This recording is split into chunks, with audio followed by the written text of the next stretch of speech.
कभी आप ब्रह्म मुहूर्त में जगे?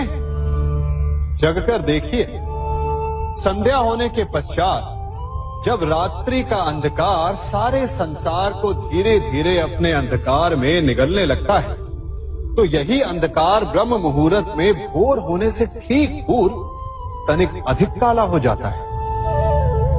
कुछ समझे? हमारा जीवन भी कुछ ऐसा ही होता है। जब हमारे जीवन की समस्याएं अपने अंत पर होती है, तो यही समस्याएं एक भीषण रूप लेकर हमारे समक्ष प्रस्तुत हो जाती है और ऐसे परिस्थिति में अधिकतर लोग हार मान जाते हैं, भय खा जाते हैं। परंतु यदि आप हार न माने, भय ना खाएं, दृढ़ रहें, निरंतर आगे बढ़ते रहें, तो प्रकाश के रूप में हमारा स्वागत करने के लिए सूर्य उदय सदा हमारे समक्ष प्रस्तुत रहेगा। आपने बरगद के वृक्ष को देखा है? जितना विशाल उतना दृढ़।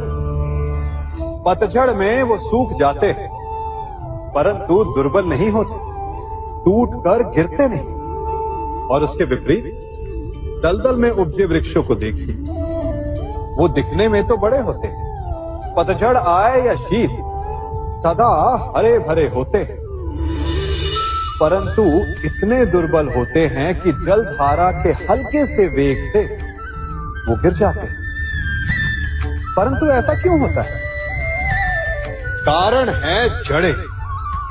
जिसकी जड़ें दृढ़ भूमि में है, वो हर चक्रवात, हर ऋतुओं को सह लेता है, और जिसकी जड़ें दलदल में है, वो स्वयं की जड़ों को दुर्बल बना लेता है।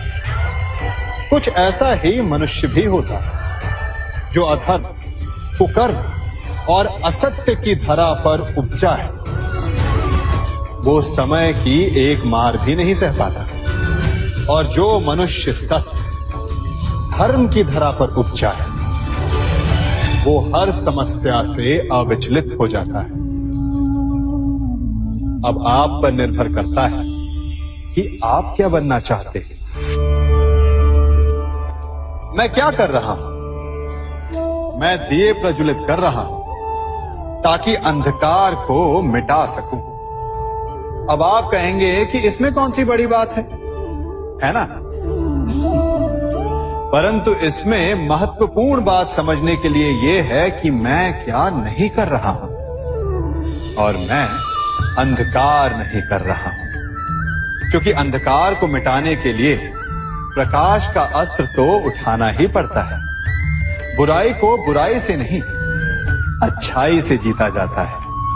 अन्याय को अन्याय से नहीं, न्याय से लड़ा जाता है। क्रोध को क्रोध से नहीं, क्षमा का साथ लेना होता है। ठीक उसी प्रकार एक लोहा लोहे को काटता है, परंतु एक ठंडा लोहा ही गर्म लोहे को काट सकता है।